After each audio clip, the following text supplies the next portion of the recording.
Welcome to week 6. I am talking about discussion question, I believe it was 6, that talks about the unique copyright issues in the corporate for-profit training sector. I read an article that really kind of explains how just copywriting has a lot of unique issues in general. The first thing starting out in the article was saying that, you know, many people insert copyrighted material into presentations, training material, or web pages without even realizing it. And it's a lot of it's because of the use of the internet. We can get so much information from the internet that most people use things without even knowing that it's copyrighted material.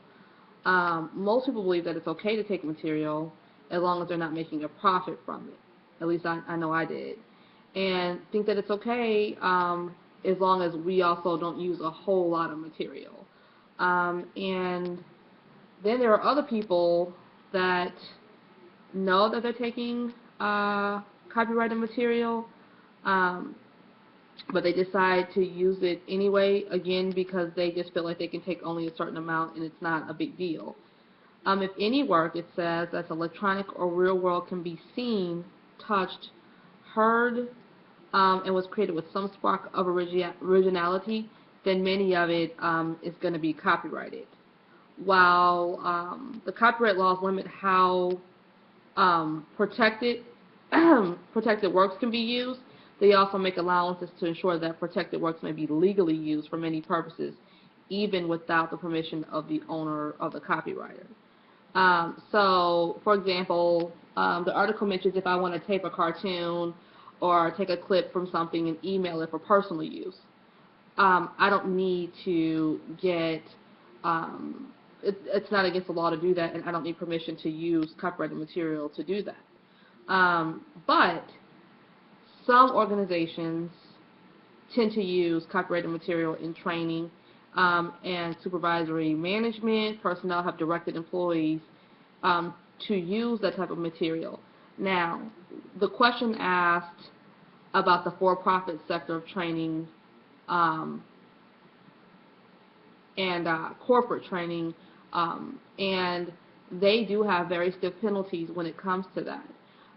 If some organizations end up being informed that they can't use that type of material without permission, it becomes copyright infringement, and there are very, very expensive penalties. Some of them may be a penalty of actual damage and lost profit. This is up to $20,000.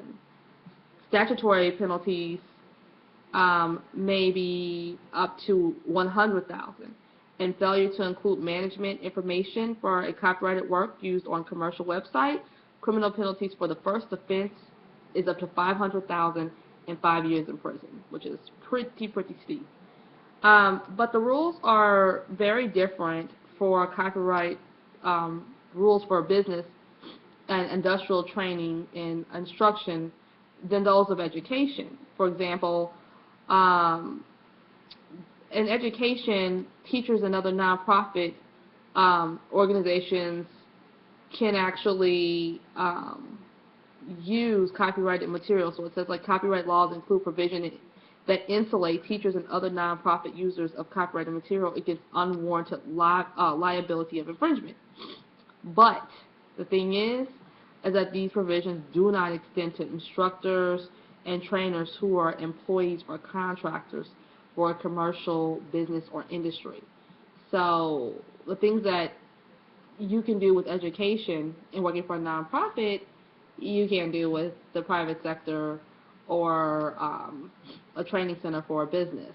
And that's what makes it unique. So to answer that question, if you are a business or training center, you really, really have to be careful not to commit copyright infringement. And there's definitely a difference in the type of material you can use for instruction and training than that of a non-for-profit and that of an education. I hope that explains everything, and I look forward to reading all your responses later on this week. Have a great day. Bye-bye.